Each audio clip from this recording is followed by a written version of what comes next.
शिव समान दाता नहीं विपद निवारण हार, लज्जा हमरी राखियो नंदी के असवार। श्री शिवाय नमस्तुभ्यम। राधे राधे। आइए सुनते हैं भगवान शिव ने क्यों ले लिया था अर्धनारीश्वर का रूप, जाने यह पौराणिक कथा। सावन का महीना भोलेनाथ को समर्पित है। भोलेनाथ को शिवलिंग समेत कई रूपों में पूजा जाता है। शिव का ऐसा ही एक निर्मल स्वरूप है अर्धनारीश्वर। भगवान शिव के इस रूप में उनके साथ शक्ति भी है।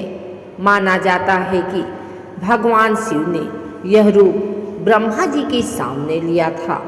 भगवान शिव और शक्ति को एक साथ प्रसन्न करने के लिए भगवान शिव के अर्धनारीश्वर स्वरूप की आराधना की जाती है।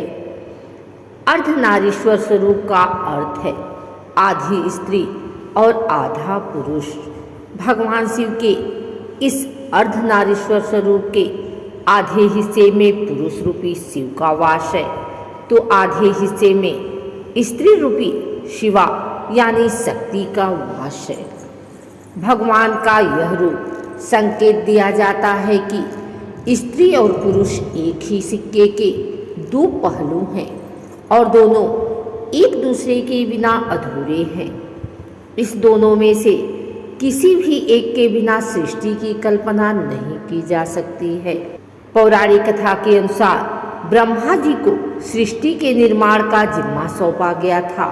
जब ब्रह्मा जी ने सृष्टि के निर्माण का काम शुरू किया, तब उनको ज्ञात हुआ कि उनकी ये सारी रचनाएं जीवनोपरांत नष्ट हो जाएंगी और हर बार उन्हें नए सिरे से सृजन करना होगा। उनके सामने यह एक बहुत ही बड़ी दुविधा थी कि इस तरह से सृष्टि की वृद्धि कैसे होगी। काफी सोच विचार करने के बाद ब्रह्मा जी भगवान शिव के पास पहुँचे। ब्रह्मदेव के अनुरोध पर शिव जी ने स्त्री पुरुष दोनों की उत्पत्ति के लिए यह रूप धरा। शंकर भगवान ने इसी स्वरूप में ब्रह्मा जी को दर्शन दिया। उनके शरीर के आधे भाग में साक्षात शिव नजर आए और आधे भाग में स्त्री रूपी शिवा यानी शक्ति।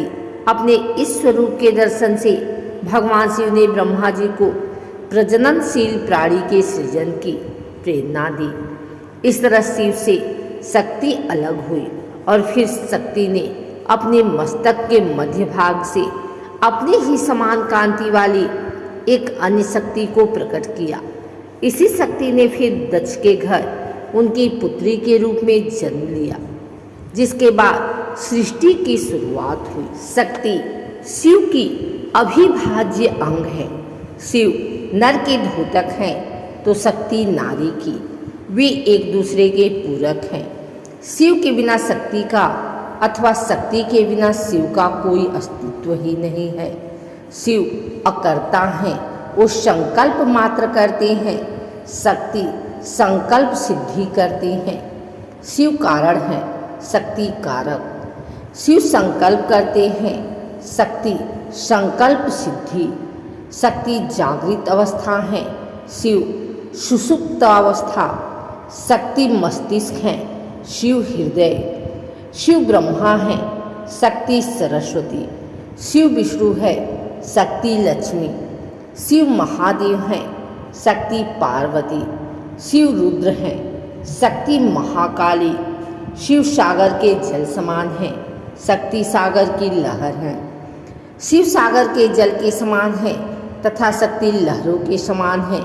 लहर है जल का वेग। जल के बिना लहर का क्या अस्तित्व है और वेग बिना सागर अथवा उसके जल का। यही है शिव एवं उनकी शक्ति का संबंध। आइए हम प्रार्थना करें शिव शक्ति के इस अर्धनारीश्वर स्वरूप का